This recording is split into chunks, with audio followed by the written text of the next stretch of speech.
Mini मंत्रालय म्हणून संबोधण्यात येणाऱ्या भंडारा जिल्हा परिषदेच्या सभापती पदासाठी 8 फेब्रुवारी 2025 रोजी निवडणुका झाल्या होत्या। दरम्यान काँग्रेसने खेळी करून भंडारा जिल्हा परिषदेवर सत्ता मिळवली। 10 दिवसानंतर मंगळवारी सर्व सभापतींचे खाते वाटप झाले आणि सर्वांनी आपल्या कक्षात जाऊन पदभार स्वीकारला। त्यात भंडारा जिल्हा परिषदेच्या अध्यक्ष कविता उईके यांच्याकडे स्थायी व जलव्यवस्थापन तर उपाध्यक्ष एकनाथ फेंडर यांच्याकडे कृषी, पशु व दुग्ध तर नरेश ईश्वरकर यांच्याकडे बांधकाम व शिक्षण तसेच आनंद मलेवार यांच्याकडे आरोग्य व अर्थ तर अनिता नलगोपुलवार यांच्याकडे महिला व बालकल्याण आणि शीतल राऊत यांच्याकडे समाज कल्याण याप्रमाणे खाते देण्यात आले होते। पदभार स्वीकारल्यानंतर भंडारा जिल्हा परिषदचे उपाध्यक्ष तथा कृषी व पशुसंवर्धन समिती सभापती एकनाथ फेंडर यांनी त्यांच्या कक्षात आयोजित पत्रकार परिषदेत जिल्हा परिषद आपल्या बांधावर ही योजना राबविण्याची घोषणा केली। ते म्हणाले, भंडारा जिल्हा हा धान उत्पादकांचा जिल्हा असला तरी मक्याला आंतरराष्ट्रीय स्तरावर असलेली वाढती मागणी पाहता पाणी टंचाई असलेल्या भागात मक्याची लागवड करून भंडारा जिल्ह्यातील शेतकरी कमी खर्चात अधिक नफा मिळवू शकतात। त्यामुळे सदर उपक्रमात त्यावर लक्ष देणार असून मका उत्पादन करण्यासंबंधीची संकल्पना शेतकऱ्यांसाठी महत्त्वाची ठरेल अशी अपेक्षा व्यक्त केली। त्याचप्रमाणे पशुधन वाढवण्यासाठी केंद्र व राज्य सरकारच्या योजनांचा लाभ घेण्यासाठी व शेतकऱ्यांच्या हिताच्या अन्य योजना राबविल्या जाणार असल्याचे सुद्धा एकनाथ फेंडर यांनी सांगितले।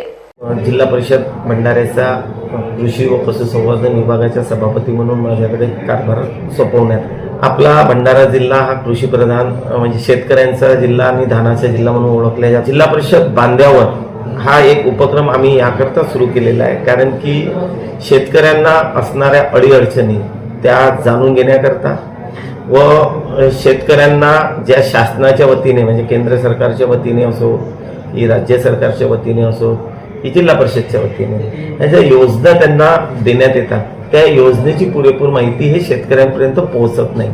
ती माहिती आम्ही शेतकऱ्यांपर्यंत पोहोचवण्याकरता त्यांना ज्या काही अडचणी आहेत त्या अडचणी जाणून घेण्याकरता आणि त्या अडचणीतून मार्ग कसा काढता येईल, निराकरण कसं करता येईल याकरता आम्ही जिल्हा परिषद बांध्यावर ही योजना आम्ही सुरू करू। आंतरराष्ट्रीय मार्केटमध्ये मक्याची माग वाढलेली आहे आणि ज्या ठिकाणी पाण्याची मुबलक उपलब्धता नाही अशा ठिकाणी आपल्याला मक्याचं पीक घेता येईल।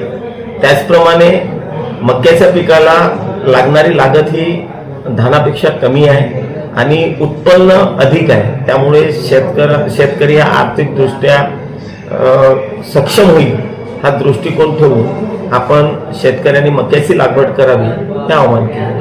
पशुवैद्यकीय आपल्या जिल्ह्यामध्ये राज्य सरकारचे 25 आणि जिल्हा परिषदच्या वतीने 53 असे पशुवैद्यकीय दवाखाने आहेत, परंतु राज्य सरकारच्या दवाखान्याची हालत थोडीशी कमजोर झालेली आहे, कारण इथून मागणीच गेलेली नव्हती। तर यावेळेला आपण राज्य सरकारला पशुवैद्यकीय दवाखाने जे आहेत त्यांना दुरुस्त करण्याकरता त्यांचे